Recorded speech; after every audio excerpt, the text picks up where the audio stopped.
Salut à tous, c'est Antoine. Aujourd'hui, je me lance dans un grand projet. Considérant que Iron Maiden sort un nouvel album ce vendredi, le 3 septembre, qui va s'appeler Senjutsu, j'ai envie de faire un décompte de chaque chanson de chaque album. Donc, un vidéo par album, en commençant évidemment par le tout premier Iron Maiden, puis jusqu'à Senjutsu, et après ça, de faire un vidéo, un classement des 17 albums. Puis ça va me laisser le temps d'écouter le nouveau une couple de fois d'ici là. Iron Maiden, c'est vraiment un de mes groupes préférés à vie. Je suis pas prêt à dire que c'est mon groupe préféré, mais c'est certainement celui qui génère le plus de, entre guillemets, geekness. Les gens que je connais qui aiment Iron Maiden, on peut passer des soirées de temps à juste parler de ce band-là. Je sais pas pourquoi il crée cet effet-là, mais en tout cas, je pense que les fans comme moi comprennent, ils peuvent comprendre de quoi je parle. On peut vraiment, là, on s'emballe quand il s'agit d'Iron Maiden. Donc voilà, je vais faire aussi d'autres vidéos de d'autres groupes entre-temps, là, entre ceux-là, là, puis je vais en faire une fois de temps en temps d'Iron Maiden, une fois de temps en temps de d'autres bands. Alors aujourd'hui, je commence avec le tout premier album, Iron Maiden, Iron Maiden. Euh, je sais que la version originale n'avait pas la chanson Sanctuary dessus. Moi, j'ai toujours eu cet album-là avec Sanctuary. Donc, contrairement à ce que je fais d'habitude, je vais la considérer. Puis ça va être la même chose pour l'album Killer, Prodigal Son qui n'était pas dessus à l'origine, mais j'ai toujours eu cette version-là. Et même chose pour Number of the Beast avec Total Eclipse. Donc, tout de suite, là, je le mentionne, je vais les inclure dans mon décompte. Donc, pour Iron Maiden, 9 chansons en 9e position. Ça donne que c'est Sanctuary. Je sais que c'est une chanson qui a été quand même appréciée par les fans de façon générale. Ils l'ont beaucoup joué live. Elle se retrouve sur Live After Death, la version vidéo. Pas sur la version album, là, mais sur la version vidéo, il y a Sanctuary à la fin. On peut l'avoir sur Live at Dunnington, il l'a sur Rock in Rio. Moi, quand j'ai vu Iron Maiden à l'époque de Virtual Eleven, il avait joué Sanctuary. Donc, c'est une tune qui revient souvent. J'imagine que le Ben aime la jouer, particulièrement sûrement Steve Harris. J'ai l'impression que c'est lui qui a le dernier mot sur le setlist. Bref, peut-être que je me trompe, mais je dois admettre que c'est quand même, malgré tout, celle que j'aime le moins de l'album, même si Iron Maiden, le premier album, c'est un album que j'aime vraiment de A à Z. J'aime vraiment toutes les tunes. Mais en 9e position, il fallait choisir. Pour moi, c'est Sanctuary. En 8e position, je vois que la chanson instrumentale Transylvania, que j'adore, est vraiment bonne. C'est juste, faut choisir. Puis, somme toute, je préfère quand même les chansons avec de la voix. Surtout dans le cas d'Iron Maiden. Puis, de toute façon, ils ont certaines chansons, peut-être pas tant sur cet album-là, mais sur d'autres albums qui sont tellement longues qu'on pourrait quasiment dire qu'il y a une tune instrumentale d'inclus dans la tune.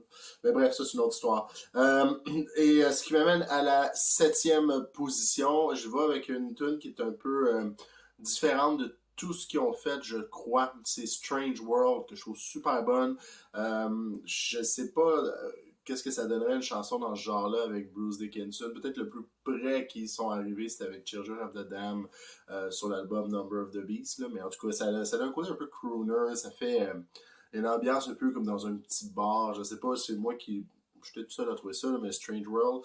Bref, j'aime bien cette chanson-là et je crois, peut-être que je me trompe, mais si jamais il y a quelqu'un qui a un enregistrement live, un bootleg de Strange World chanté par Bruce Dickinson, j'aimerais vraiment s'entendre ça parce que je crois que c'est la seule et unique tune de cet album-là qui a jamais été chantée par Bruce Dickinson live, mais peut-être que je me trompe. Puis pour ceux qui vont me dire non, Charlotte the Harlot, on n'a pas de version, ben à l'époque de No Play for the Dying, il avait réenregistré Prowler puis Charlotte the Harlot à titre de B-side, donc oui, il y a une version de Charlotte the Harlot qui a été enregistrée avec Bruce Dickinson.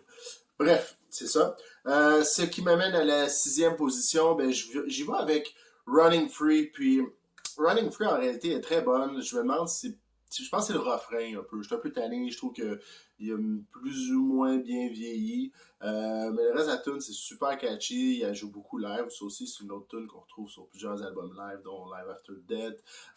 On la retrouve aussi sur Live at Dunnington, Rock in Rio, même sur In Vivo. Ah oui, puis Beast Over Hammersmith, là aussi, j'avais oublié de le compter.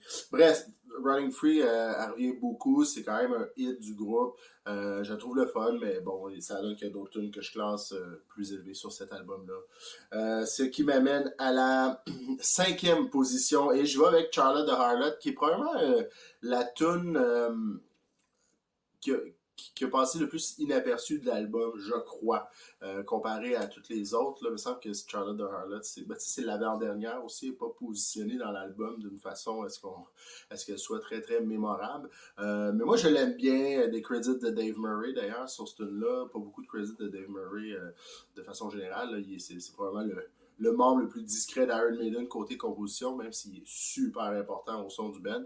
Mais moi, j'aime bien cette chanson-là. Je trouve que le refrain est catchy. Il y a un côté vraiment punk rock-ish. Je sais que Steve Harris n'est pas un fan de punk rock, mais je trouve que sur les 3 premiers albums, c'est indéniable qu'il y a un son quand même qui s'y rapproche. Et moi, étant un très très grand fan de punk rock, c'est quelque chose que j'apprécie beaucoup.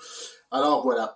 En 4e position, j'y vais avec Remember Tomorrow, qui est vraiment un classique, qui a vraiment ouvert la porte à d'autres chansons dans ce style-là, avec des couplets qui sont plus smooth, plus balade quasiment, puis un refrain là, où ça explose. Je n'ai pas besoin d'aller très très loin. Je pense à Metallica avec Fade to Black, Sanatorium, One, The Day That Never Comes. C'est un peu un peu le même, la même construction de chansons, le même genre de structure. Remember Tomorrow, évidemment, il y en avait peut-être avant eux qui l'ont fait. Moi, dans ma connaissance personnelle, c'est vraiment la toune du genre, en tout cas celle qui est la plus mémorable à mes oreilles. Vraiment un classique, super bonne. Elle aurait pu, je comprendrais que quelqu'un la classerait en première position sur cet album-là, mais bon, moi ça donne que c'est en 4e. 3e position, je vais y aller avec la tune qui, je crois, est la plus populaire de l'album chez les fans. Phantom of the Opera, c'est vraiment un classique, c'est épique. C'est la première grosse tune épique de Iron Maiden. Il y en a qui vont dire que c'est To Tame a Land, la première, et je comprends pourquoi. Mais du moins dans les chansons un peu plus longues, Phantom of the Opera, étant bassiste moi-même, la bass me fait triper bien raide dans ce tune-là. D'ailleurs, la bass dans Iron Maiden en général est vraiment très très cool. Le son de Steve Harris, c'est vraiment bon. L'instrumentation de ce tune-là, je la trouve exceptionnelle, mais ça donne que les deux autres, elle me marque encore un petit peu plus, les deux autres tunes. En 2e position, j'y vais avec la chanson Iron Maiden. Pour moi, c'est vraiment une tune de punk rock, quoi, quand on dit Steve Harris avec le drum, tout à. Une des rares tunes d'Iron Maiden que ce genre de drum-là, moi, ça m'accroche au bout. Oui, là, il a joué live, je pense que c'est la chanson qu'ils ont joué live à vraiment toutes les shows d'Iron Maiden, parce que bon, c'est le moment aussi où Eddie arrive sur scène et tout ça. On l'a sur tous les albums live, en fait, c'est pas compliqué, sauf le seul, c'est a Real Live One, mais ça compte pas parce que c'était juste des albums, des chansons live des albums de Somewhere in Time à Fear of the Dark. Là. On peut dire qu'entre guillemets, il est disqualifié, mais sur tous les autres albums live, vous allez avoir la chanson Iron Maiden. Ok, Made in Japan, mais c'est un EP, puis c'est pas un show complet, donc celui-là aussi est disqualifié. Bref, cela étant dit, moi, si on pouvait remplacer cette chanson-là du setlist par un autre, je dirais pas non, parce que oui, on l'a entendu et réentendu, mais ça reste que je la trouve quand même, surtout, très bonne, très cool, énergique, une bonne tune. Et en première position, ben pour moi, c'est la première chanson de l'album, c'est Prowler. Et à mon sens, l'ouverture de ce tune-là, juste la mélodie de guitare en partant, on dirait que ça l'annonce tout ce qui est grandiose à venir. Pour moi, c'est la tune qui sonne plus Iron Maiden que la chanson Iron Maiden. Ça pourrait quasiment, évidemment pas à cause des paroles, là, mais cette tune-là pourrait s'appeler Iron Maiden et pour moi, c'est vraiment...